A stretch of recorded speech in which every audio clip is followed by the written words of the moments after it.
The egregore, according to Wikipedia, is an occult concept representing a thought form or collective group mind, an autonomous psychic entity made up of and influencing the thoughts of a group of people.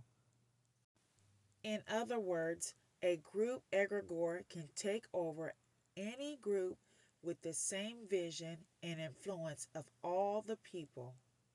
Emphasis added. I didn't actually research the egregore, but the information I did find I thought very interesting. I believe the entity spoken of here could be some kind of spiritual influence that can control any group of people that comes under the same doctrine. It sounds like it may have the ability to bring the group into a complete agreement with the vision of the leaders, which helps them to reach their agenda. Even though my knowledge of the egregore is limited, I do believe it is possible for such an entity to exist. It would explain how a large group of people can become totally and completely in agreement with the same vision, no matter how controversial that vision may be. The possibility of the leaders of these movements being able to bring all the people into thinking the same thoughts, believing the same doctrines, and becoming one with their thinking with everyone else in the group makes sense to me now. It was almost as though one big brain was being shared by all the people. No one seemed to have any opinion other than the one the fellowship had. No one ever disagreed with each other. We were all plugged into the same circuit. I do believe that something spiritual was going on in our lives then, but I don't believe it was the Holy Spirit. In my opinion, it could have very well been the egregore. Even though we all had the same vision and belief, communication with each other was non existent. If two families in the same group became friends and started to spend time together, one of the families will be moved to another group. That happened to us when we became friends with another couple and began doing things with them outside of the fellowship. We were quickly placed with another leader. It seemed that close relationships between the members were discouraged. I believe the leaders were afraid of losing control if communication was allowed between the people. That is why even communication between husband and wife must be divided. Another one divided, another one conquered. Your leader is your God. Now he controls more of your life. If you should come into one of our meetings, you will see a group of people singing and clapping their hands and praising together. You might think, what a close group they are. They look like one big happy family. They greet each other with hugs and lots of smiles. However, all the meetings are under the watchful eye of the leader. Outside of the meetings, there was no fellowship between the people in our cell group. We were well disciplined in our way of thinking, and we learned how to correct ourselves when we needed to. For instance, there were times that I didn't agree with some of the things we were being taught. I would then begin to feel guilty, and I would correct myself for daring to have such rebellious thoughts. We understood that rebellion was the same as witchcraft. However, the slightest thing could be considered rebellion, especially rebellious thoughts. If you didn't think like the group, you were in rebellion. I was no longer one with my husband, and yet I was connected with the same lifeline that controlled all the group. It was the strangest feeling in the world.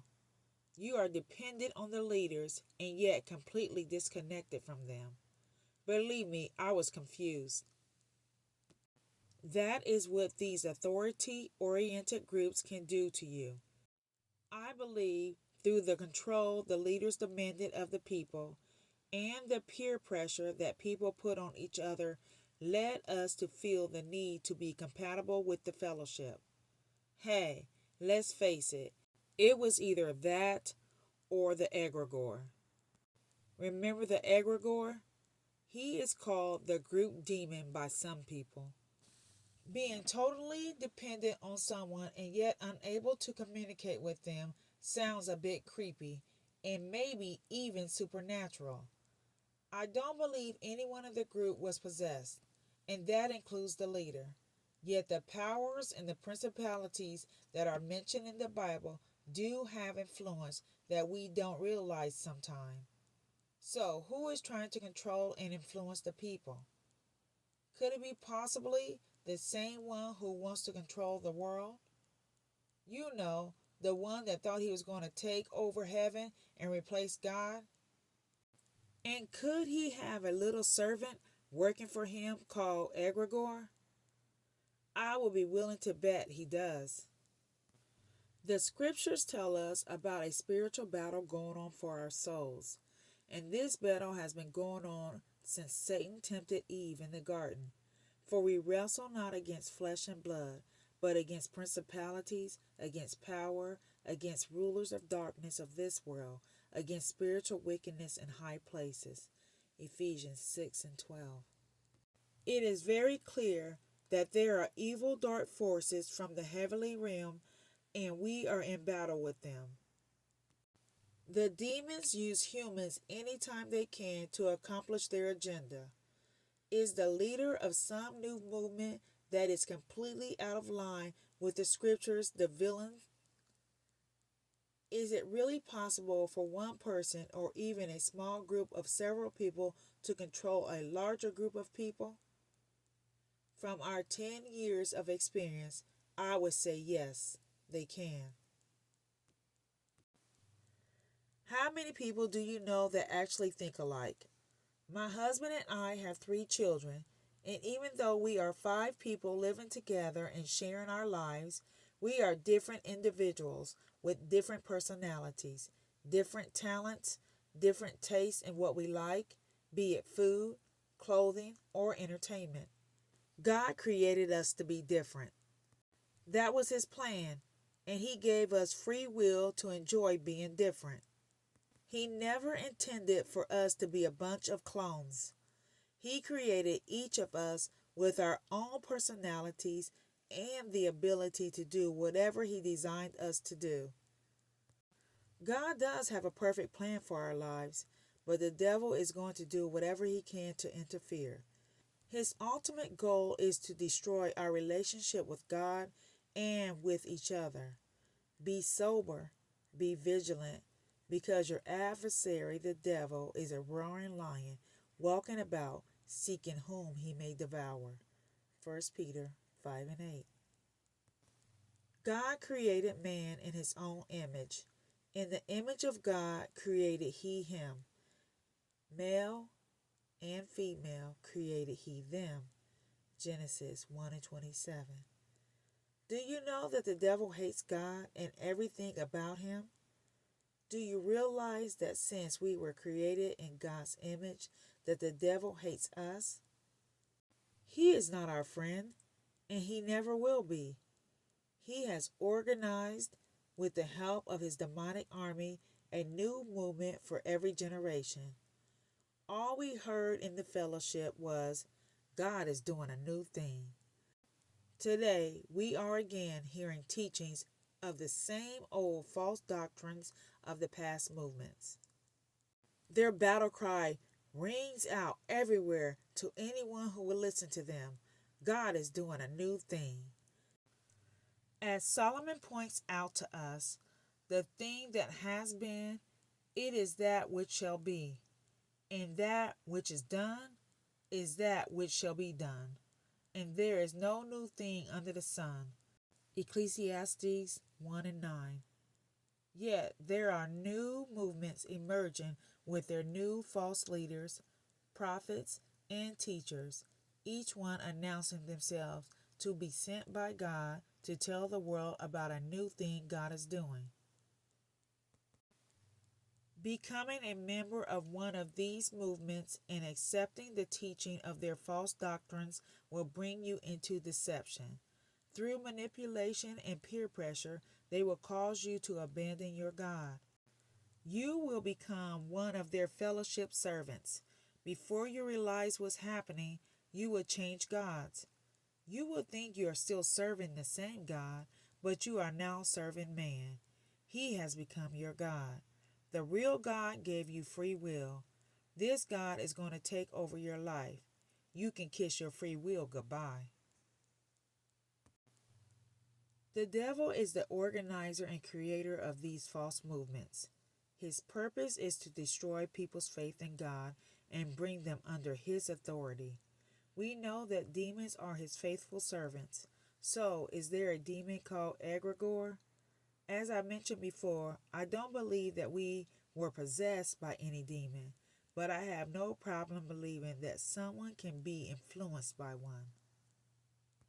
I also believe that you can be harassed by them. I have had to deal with fear on more than one occasion. I believe that fear was used many times by the leaders of the movement to keep the people under their authority. Their tools were fear of losing your place in the kingdom, fear of not being able to hear from God, and many other things that could occur if you were in rebellion. However, we know, for God has not given us a spirit of fear, but of power and love and a sound mind. 2 Timothy 1:7. Whether the egregore would take possession of a person or not is debatable. Whether or not it can influence a group of people, to me it seems possible. It would definitely explain how so many people who join these groups become so confined in their way of thinking. Many people who go to church and believe in the doctrine of their religion may still have questions about what they are being taught. They may even have times that they will disagree with the minister on something he is teaching. If the leaders of today's covenant movements are like the ones of the past, they are never to be questioned on their doctrine. No one dares to disagree with them. Everyone has to accept and agree with everything that is being taught by the leader. My question is, if you feel certain that God is speaking to you to do something and your delegate authority is telling you to do something different, will you break your covenant with this man or will you disobey God? Obeying God is wise. After all, He does have a plan for your life. What if the leader who is supposed to hear from God for you isn't listening? Wouldn't you feel safer hearing from God for yourself? You can know He talks to all His children. How foolish is it to think that a father who loves his children only speaks to certain ones of them? Would you treat your children that way if you were a parent? Of course you wouldn't. Neither would God. If you hear things such as a covenant relationship or divine authority being taught in your congregation, you should ask questions. If you feel uncomfortable in a situation, the feeling you have is discernment. Pay attention to it. We didn't always understand some of the things that we were being taught, but then who were we to question the man of God? If the man of God isn't teaching sound doctrine from the Bible, you have every right to question him. Do it, and don't feel intimidated. Beloved, believe not every spirit, but try the spirits, whether they are of God, because many false prophets are gone out into the world. 1 John 4:1. Don't ever let anyone tell you that you don't have the right to question any request, suggestion, or demand they give you. We are told to test the spirits. How accountable do these leaders of these new movements expect you to be? Are you accountable to them for everything you do? Does that include your marriage, how you raise your children, who your friends are? Do they want records of what your income is and how you choose to spend it? Who had the final say about the house you bought or the car that you chose? When your leader tells you something to do, is it a suggestion, a request, or an order? Ask yourself this: will God give you a free will and then put you under the authority of a person who would take it away from you? I don't think I've ever seen people more eager to please God than the ones you so often see following the new movements. This is especially true of the movements where the leaders are convincing the followers that they are anointed by God to be obeyed without question, whether they call themselves shepherds or whatever. After we gave the shepherd authority over our lives through our covenant with him, we believed that he had the right to demand whatever he felt was good for us. We heard that all the leaders were more than willing to choose their followers' houses, their car, and in some cases, according to rumors, they may even choose spouses for the younger members. This is the rumor that caused our daughter more concern than anything else. She had heard all these things, and being in her late teens, she was afraid they might decide to choose a husband for her. She wanted no part of a fellowship shotgun wedding. After graduation from high school, she left home and moved in with my mother. She didn't return to us until after we were out of the fellowship.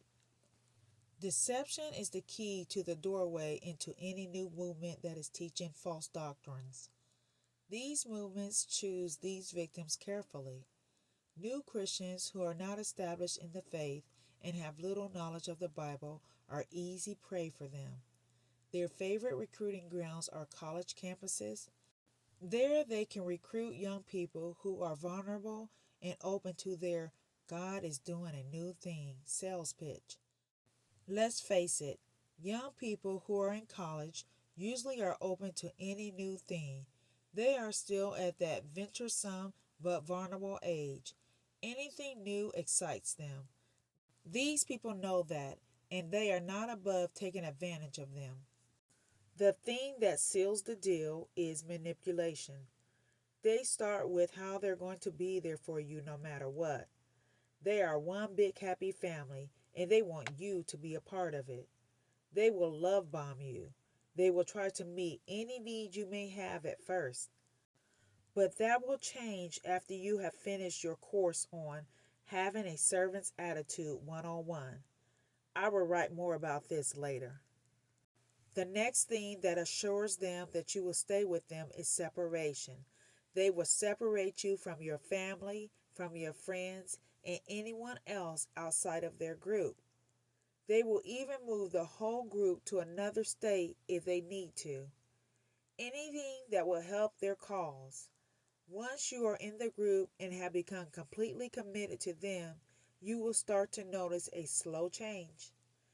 Part of that change is the separation of the people in the group.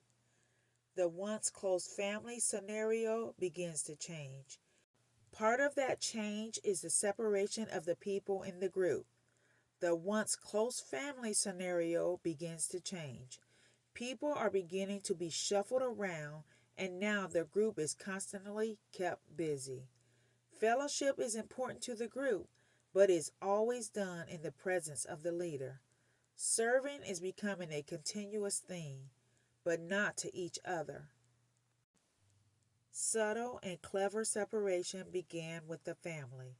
When my husband quit confiding anything to me, it shut down our communication.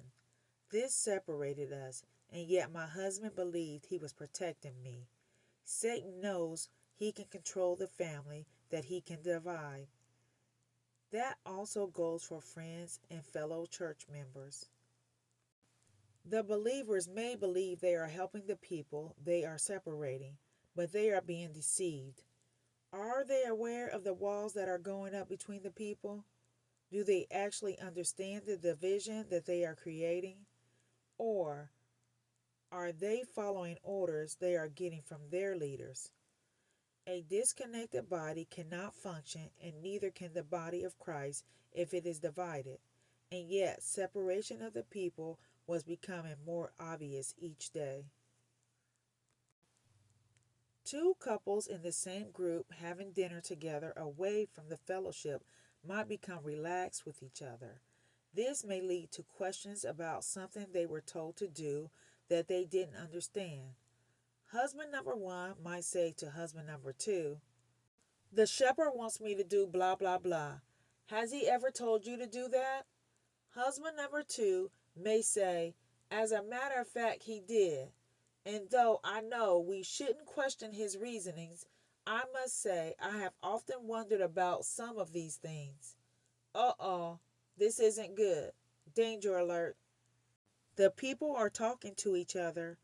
If the leader hears about this, one of the couples will have to be moved to another group. It is for his own good. The relationship between the two couples could damage the relationship with the leader. This is only an example of what could happen to us when we develop a friendship with another couple. I don't know the exact reason for our removal from one group to another, and we probably never will, but I do believe that it has something to do with our new relationship with another couple. I don't recall ever seeing a friendship between some of the couples or families. Everyone always stuck with the group. We were usually kept busy, either fellowshipping as a group or serving, and our leader always had a good spiritual explanation for everything. Actually, he didn't have to give too many explanations for his actions. The group was well indoctrinated by now not to ask questions. Questioning your leader about anything was a no no. It meant that you had a rebellious spirit and sometimes was referred to as not trusting God. The last thing you wanted to be accused of was not having faith in God.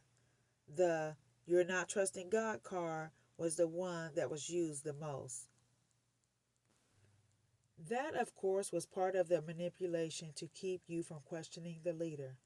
Deception, manipulation, and separation all work together for the common cause of the enemy to destroy the faith of the people and turn them away from God. If you don't know by now who is behind all of this, let me refer you to a scripture. "And he called unto him and said unto them in a parable, How can Satan cast out Satan? If the kingdom is divided against itself, that kingdom cannot stand. And if a house is divided against itself, that house cannot stand." Mark 3:23 through 25.